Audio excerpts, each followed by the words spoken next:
I'm going to step a little closer. I might bring this down a little bit.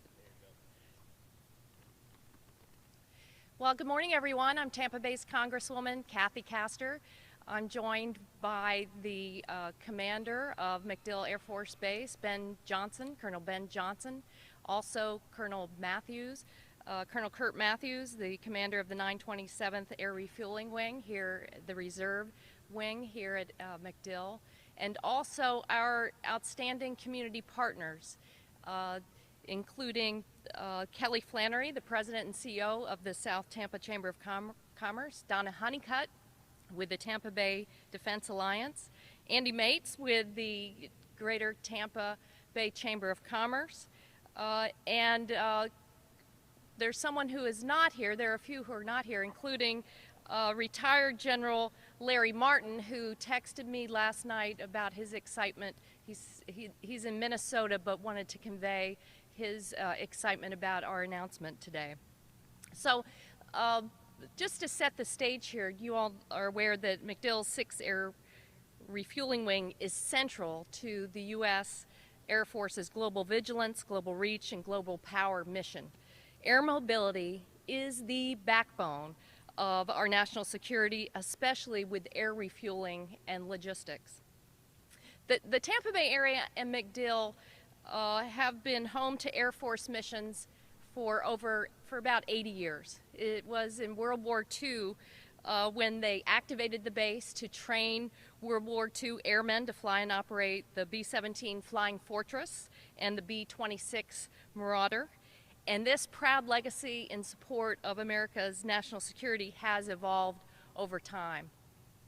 MacDill now is home to the air refueling mission with over 25 years of exemplary service of the 6th Air Refueling Wing and using the KC-135 tankers.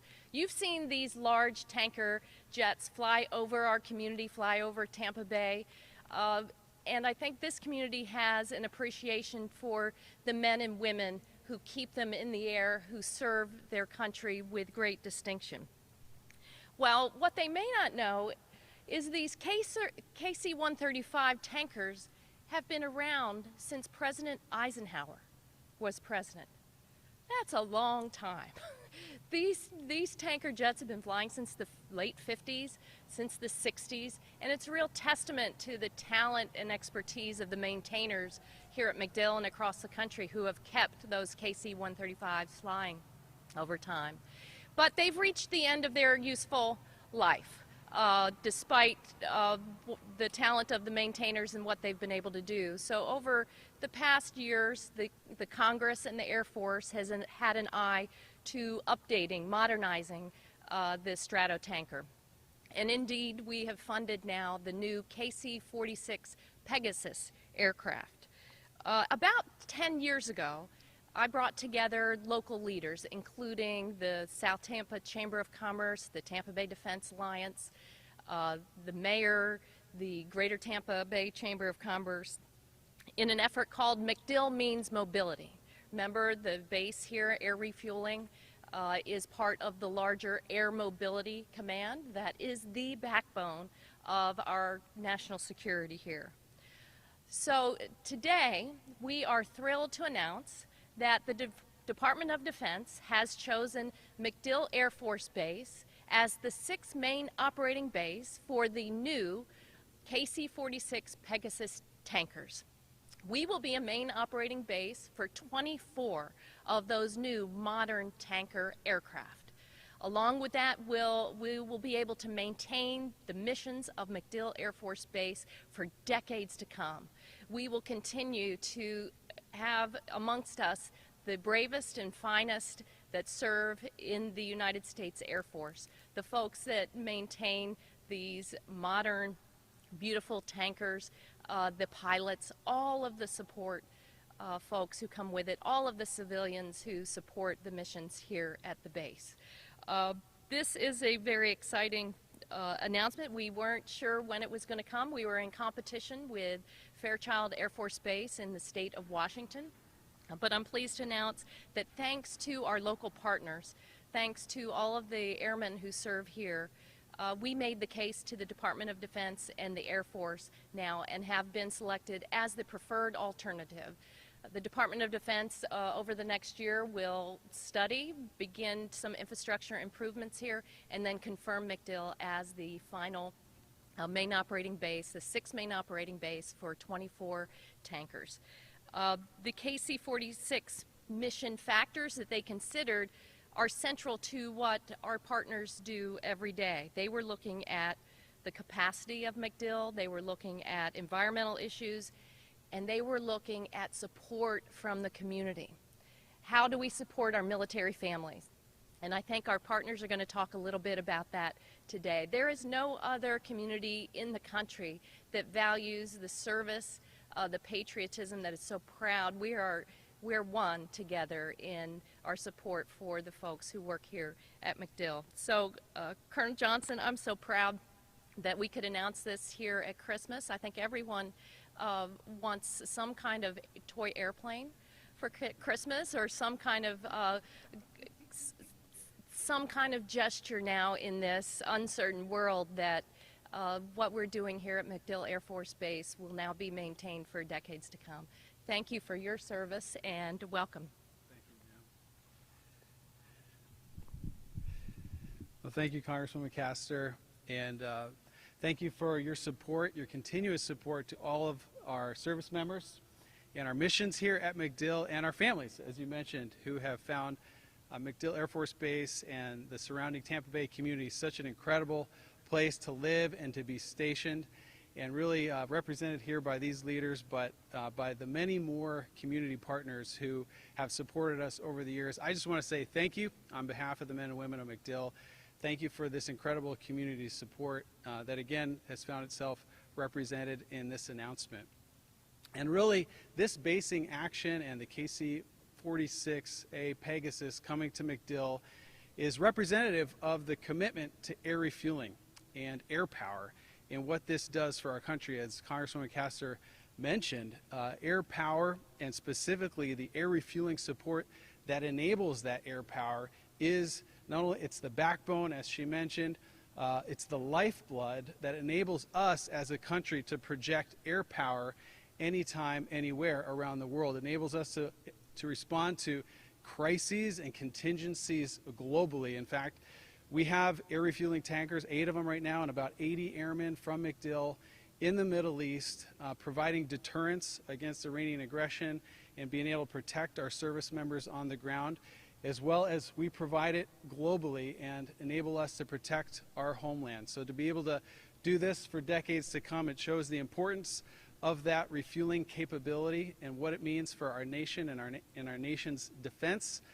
And it means that it's going to be happening right here from MacDill Air Force Base by these airmen and by the airmen and service members and civilians that follow us. So thank you again, ma'am, and we are excited for this big news at MacDill. Well, thank you again, Colonel Johnson. Next, I'm going to ask Colonel Kurt Matthews, the commander of the 927th Air Refueling Air Force Reserve Wing. The reserves and the active duty folks here who maintain and fly these tankers are integral. So, Colonel Matthews, welcome. Good morning. Good morning, everyone. Thank you, Congresswoman Castor, Colonel Johnson. Very proud and excited for today as a member of the Air Force Reserve Command and the commander of the 927th Air Refueling Wing. Our citizen airmen are so proud to be partners here at Team MacDill with the 6th, and looking forward to supporting the transition, just as we do this mission right now, transition to the future with the KC-46 and the strategic air refueling capability. Thank you. Thank you, Colonel. Well, we couldn't do this without our local partners. Kelly Flannery, the president and CEO of the South Tampa Chamber of Commerce, has been one of our co-chairs for the MacDill Means Mobility effort. She's worked hard over the years. She understands what this base means to our community. Kelly, thank you for your outstanding advocacy for the base, for MacDill Means Mobility, and I understand you're an honorary base commander as well. So welcome, and thank you for all of your efforts here for the new KC-46. Thank you so much. Thank you so much, Congresswoman Castor. What an exciting phone call to receive yesterday afternoon as we go into the holiday week. And as was mentioned, we're all here today as MacDill celebrates 80 years as a part of the Tampa Bay community, home to the 6th Air Refueling Wing, the 927th Air Refueling Wing, United States Central Command, United States Special Operations Command, and more than 31 other joint mission partners. And what an exciting time for us to get to be a part of the next chapter of history for MacDill. It is because of the strategic location and the global reach that MacDill has. It is because of the outstanding leadership that ensures that our airmen are mission ready each and every day. It is because of the dedication and the sacrifice that our airmen make. It is because of the support of our military families, making sure that our airmen can do their job. It is because of the love that this community has for MacDill that there is no better location to be the new home of the KC-46. On behalf of the Tampa Bay community, we are so excited to be here. Congresswoman Castor, thank you for your advocacy, not only for this initiative, but for all that you do to support our service members and their families. Congratulations to Team MacDill. We know that this was not a decision that was made overnight. This is the culmination of years of hard work to get us here today for this announcement. To my fellow partners as part of the MacDill Means Mobility, it's been such an outstanding year to get to work alongside community leaders. And to our community partners at the South Tampa Chamber of Commerce, the Tampa Bay Chamber of Commerce, and the Tampa Bay Defense Alliance, you are the reason why Tampa Bay is the best community to live, work, play, and serve. On behalf of the Tampa Bay community, we are thrilled to welcome the KC-46, the airmen, and the families that will come along with them, and we look forward to the day when we will have a new bird in the sky flying high over Tampa Bay. Thank you so much. Thank you, Kelly. And next I'd like to ask Donna Honeycutt to come up with the Tampa Bay Defense Alliance. Donna and the Tampa Bay Defense Alliance have been central to support of our military families, the spouses who come through MacDill that are often looking for jobs, the schools, including Tinker, K-8 here on the base, but the larger effort here in the state of Florida to ensure that our families are fully supported. So Donna, thank you for everything that you have done. I hope you'll talk about a little bit about your work supporting our military families. Welcome. Thank you, and thank you to the Congresswoman, who I would really like to reinforce her centrality to the effort to attract the KC-46 fleet here to Tampa Bay. She brought together a task force, a community task force that allowed us all to pool our energies and really showcase what a fantastic place the Tampa Bay area is. MacDill Air Force Base is geographically and really culturally at the heart of Tampa Bay. And this community doesn't just support the Department of Defense and the military. This community is of the Department of Defense and the military. I'm a military spouse. My husband is a veteran. Veterans tend to vote with their feet. It's just astonishing the number of people that retire out of the military and decide to make their lives here in Tampa Bay. So as a Tampa Bay Defense Alliance president, we are going to continue to support these families. One of our big initiatives right now is working with the Florida Defense Alliance to ensure that Florida laws make it very easy for military spouses to come into Florida and continue to practice their professions. We want to make sure that the influx of service people into Florida and into Tampa is as seamless as possible. And we will continue to work with all of our fellow organizations here that do such a great job weaving together the commercial, the municipal, and the political support system that all appreciates and supports MacDill Air Force Base. Thank you. Well, again, thank you, Donna, for everything that you have done and the Tampa Bay Defense Alliance in support of military families, including families here at MacDill Air Force Base. Well, the Tampa Bay Chamber of Commerce from the very get-go was one of our lead partners in the MacDill Means Mobility effort. Andy, it's been quite a long road of 9 years. I want to thank the Military Affairs Committee from the Chamber and Nick Glover with advocacy and all the folks who have day in and day out advocated for our base. We understand this is one of the premier economic engines in addition to being central to America's national security. So Andy Mates, the new chair of the Greater Tampa Bay Chamber of Commerce, is here to cheer us on as well. Good morning. Hey, good morning. Good morning, and on behalf of the Tampa Bay Chamber's Board of Directors, our near 1,400 members, thank you to you, Representative Castor.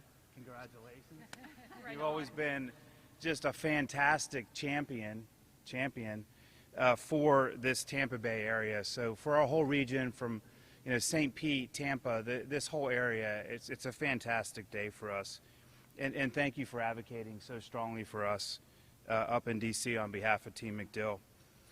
This new mission will have positive impacts on the Tampa Bay region, our business community, and it will allow us to be more fully equipped to be ready to support the mission of the 6th and the 927th, and also to support our airmen.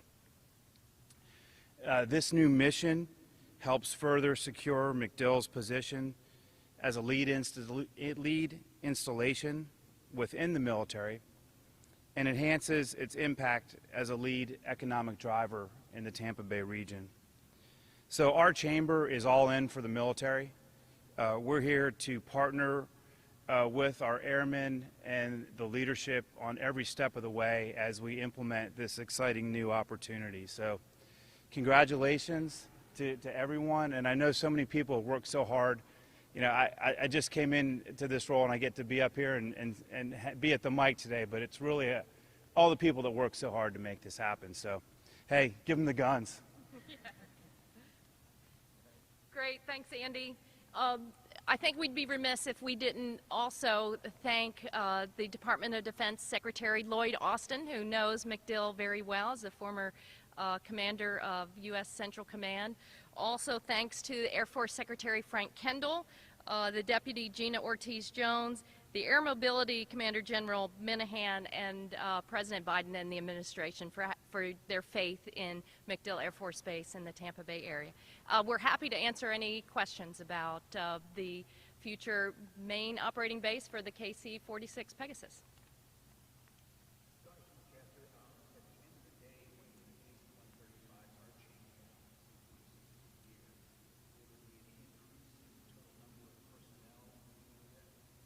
I'm Colonel Johnson. Let's ask the Colonel to weigh in on this. Thank you, ma'am. It's a great question. We had an initial site visit that came. The short answer is details to follow. It's going to be a one-for-one aircraft swap or recapitalization here. So it'll be, as we have 24 KC-135s assigned, we'll have 24 KC-46s assigned.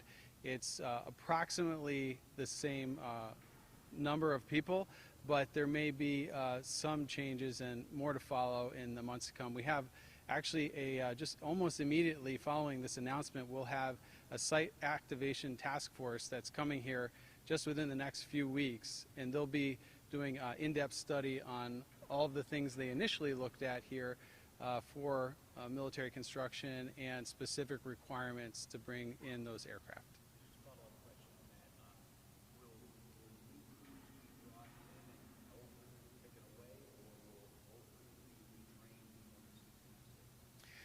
So we're obviously not the first base to go through this transition, and essentially there'll be a very methodical approach to that. But I'm a KC-135 pilot. I'm not qualified, although I have flown the simulator for the KC-46. But it is a different qualification, so it requires total retraining. And we have a KC-46 schoolhouse. It's at Altus Air Force Base, and all of those crews and mechanics, not necessarily to Altus Air Force Base, but there's new qualification training for everyone that's operating or fixing this aircraft. So everyone would have to go through that training. It will probably be a little bit of both. We'll have some people that'll go through it before they ever get here. We'll have some people that get to go through it and come back. So all of that will kind of be programmed into the transition. At this time, it's unclear the exact timing, but again, as the site activation team comes and as our headquarters programs all this out, we'll have more details in the months to follow. Thank you.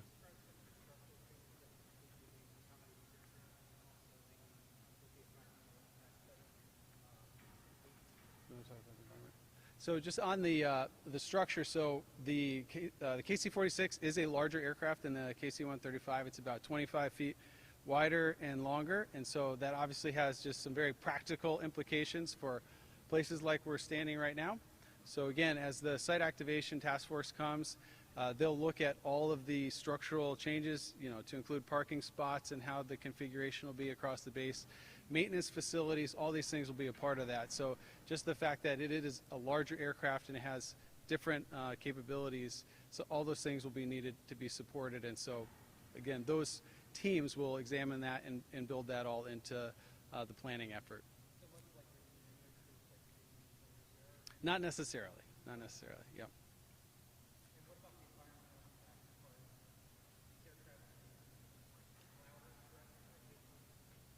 I actually won't, I don't think I can comment exactly on that specific question, but obviously the environmental study piece of this is going to look at all the ways in which the aircraft has impacts to the local environment and make sure that those are accounted for appropriately. Is there anything you want to mention on the environment? Well, this was, all of those factors were analyzed comparing us to Fairchild Air Force Base in Washington State. So the Air Force has already done that preliminary analysis, and we turned out quite well to have been selected as the preferred alternative. But they'll go through a confirming process. I think we're well situated. We understand the existing KC-135s are operating well. They really are the backbone. They are very important to the missions from Eglin and Tyndall Air Force Base and training and training on a lot of missions there. They're central to what's going on in the Middle East in the Central Command area of responsibility. That part of the world is not calming down, but remember the other criterias are support for military families. That's kind of a new criteria that the Air Force had added, so obviously we turned out quite well. We ranked quite well, so I want to thank everyone across this state, everyone across this community who supports our veterans and military families, including the advocates here today. I think that truly helped us win this preferred alternative announcement. They'll be, remember, they're Eisenhower era aircraft, so they'll be retired. Yeah, so I don't think the specific disposition of all of these is known at this point, but as Congresswoman Castor said, these KC-46s are a replacement for the KC-135. However, we have about 400 KC-135s in our fleet, and so there's still going to be KC-135s operating until all of them are recapitalized eventually. And so the ones that are leaving here, the Air Force will determine the exact status of where they end up.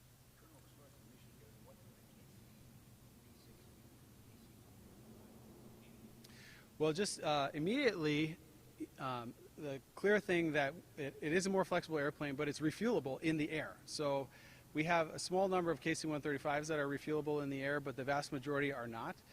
So this gives us immediately a more flexible refueling option, because you could essentially keep a KC-46 in the air a lot longer, because it could refuel another KC-46, replenish that fuel, then that turns around and gives it to bombers or fighters or reconnaissance aircraft. So you have essentially a refuelable refueler that will have, obviously big mission capability increases just in and of that. It also has increased defensive capabilities.